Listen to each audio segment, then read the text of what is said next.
Ufaransa pamoja na nchi ya Uingereza zinaongoza mazungumzo juu ya kutuma vikosi vya kijeshi huko nchini Ukraine, huku mkazo ukielekezwa kwenye uwezekano wa kupeleka vikosi vya anga pamoja na majini, huko pia kukiwa na mazungumzo yanayoendelea ya kusitisha mapigano. Gazeti la Washington Post kutoka nchini Marekani limeweza kuripoti hivyo, ambapo nchi hizo mbili zinataka kutuma kikosi cha uhakikisho kinachoongozwa na Ulaya kwa Ukraine ili kulinda miji na maeneo muhimu mbali na mstari wa mbele wa kivita, na kutoa msaada wa vifaa na mafunzo kwa jeshi la Ukraine. Kama sehemu ya juhudi, timu ya jeshi la Ufaransa pamoja na Uingereza inapanga kuzuru huko nchini Ukraine katika wiki zijazo ili kutathmini idadi ya wanajeshi wanaohitajika na maeneo yanayoweza kutumwa huko nchini Ukraine. Kwa mujibu wa wanadiplomasia ambao hawakutajwa majina wanaofahamu jambo hilo, umesema ya kuwa mtazamo wa Ulaya pia umehamia kwenye nguvu za anga na baharini kutokana na wasiwasi wa iwapo nchi za Magharibi zitaweza kudumisha uwekaji mkubwa wa wanajeshi wa ardhini, huku baadhi ya wanachama kutoka NATO wakipendekeza kutumia mali zao kushika doria angani au bahari Nyeusi. Lakini hata hivyo, baadhi ya maafisa kutoka Ulaya wanashaka kuwa usitishaji mapigano sharti la kupeleka wanajeshi utafikiwa hivi karibuni. Chanzo kutoka shirika la habari kiliweza kusema hivyo. Pia kulingana na jarida hilo, limeeleza kuwa baadhi ya wanadiplomasia wanaelezea mazungumzo kuhusu kupeleka jeshi Ukraine kama zoezi la maandalizi na kujiinua.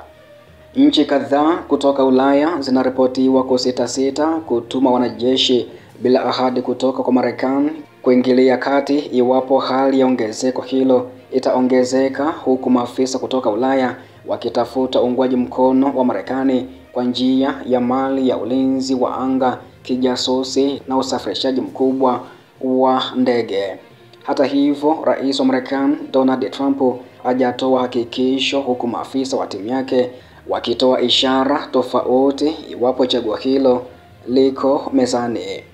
Wakati pia mjumbe maalum wa Trump anayefahamika kama Steve Witkoff hivi karibuni alielezea mpango huo kama rahisi, na afisa wa Ufaransa anayefahamu swala hilo aliweza kusema ya kwamba mazungumzo yanaendelea kwa upatanifu kamili na washirika wao wa Amerika ambao wanavutiwa na njia hiyo, na waliweza kuambia kuwa ni swala zuri. Urusi tayari pia imeonya dhidi ya kutumwa kwa wanajeshi wa kigeni bila kibali kwenda Ukraine, ambayo itazingatia kuwa malengo halali kwa wanajeshi hao, ambapo pia waziri wa mambo ya nje wa Urusi anayefahamika kama Sergei Lavrov alisema ya kuwa Moscow inapinga wazo la kupeleka wanajeshi wa NATO huko nchini Ukraine bila kujali kama wako chini ya bendera ya kigeni, chini ya bendera ya Umoja wa Ulaya au bendera ya taifa. Pia taarifa nyingine ni kumhusu Rais wa Marekani Bwana Donald Trump, ambaye imeelezwa kuwa ameweza kumuonya au kama kumshitua au kama kumtishia rais wa Ukraine Volodymyr Zelensky kwa matatizo makubwa, ambapo rais kutoka nchini Marekani Donald Trump amemuonya Volodymyr Zelensky kufikiria mara mbili kabla ya kukataa toleo la hivi karibuni la mkataba wa madini unaopendekezwa na Washington, ambao ni mkali zaidi kuliko rasimu ya awali ambayo ilivunjwa na baada ya mgongano wa lugha katika ikulu ya White House mwezi Februari mwaka huu. Trump amerudia kuitaka Ukraine kufidia kile inachodai ya kuwa ni mamia ya mabilioni ya dola za msaada wa Marekani kupitia utajiri wa madini wa Ukraine ambao awali ulilenga ardhi adimu. Toleo la awali la makubaliano hayo lilipaswa kutiwa saini mapema kabisa mwezi Machi, lakini liliweza kuondolewa ghafla baada ya Zelensky kugombana hadharani na Trump na makamu wa rais JD Vance wakati wa mkutano wao katika ofisi ya Oval, ambapo pia viongozi hao waliweza kupishana lugha. Siku ya Ijumaa, Zelensky alithibitisha kwamba Ukraine ilikuwa imepokea pendekezo la rasimu mpya, lakini alidai kuna mambo mengi ambayo hayakuwa yamejadiliwa hapo awali na pia kuna baadhi ya mambo ambayo wahusika walikuwa wamekataa hapo awali. Zelensky kwa njia naona anajaribu kujiondoa kwenye mpango huo adimu wa dunia, na akifanya hivyo ana matatizo fulani hakuwa kamwe mwanachama wa NATO. Ikiwa anatafuta kujadili upya mpango huo, ana matatizo makubwa.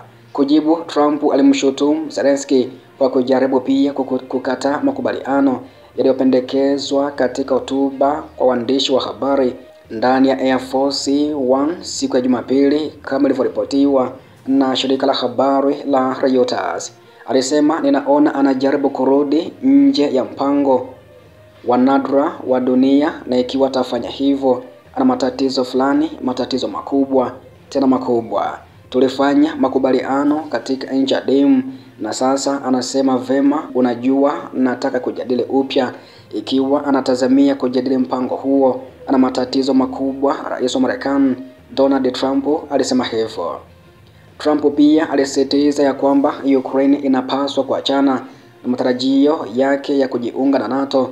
Anataka tu kuwa mwanachama wa NATO, lakini hatawahi kuwa mwanachama wa NATO, Trump alisema, na kuongeza kuwa Zelensky anaelewa hilo. Pia toleo la hivi karibuni la mkataba wa madini ni kali zaidi kuliko marudio ya hapo awali, ambapo chini ya masharti yaliyopendekezwa Marekani ingerudisha misaada yote iliyotolewa kwa Ukraine tangu kuongezeka kwa mgogoro na Urusi mwaka 2022, na ingeweka kiwango cha riba cha 4% kwa mwaka kwa jumla kabla ya Kiev kupata faida yoyote kutoka kwa hazina ya pamoja ya uchimbaji. Marekani imetenga zaidi ya dola bilioni 123 kwa msaada wa kijeshi na kifedha kwa Ukraine tangu mwaka 2022 kulingana na data kutoka taasisi ya Kiel ya Ujerumani. Trump pia hata hivyo anadai gharama ya kweli kwa Washington imezidi takribani dola bilioni 300.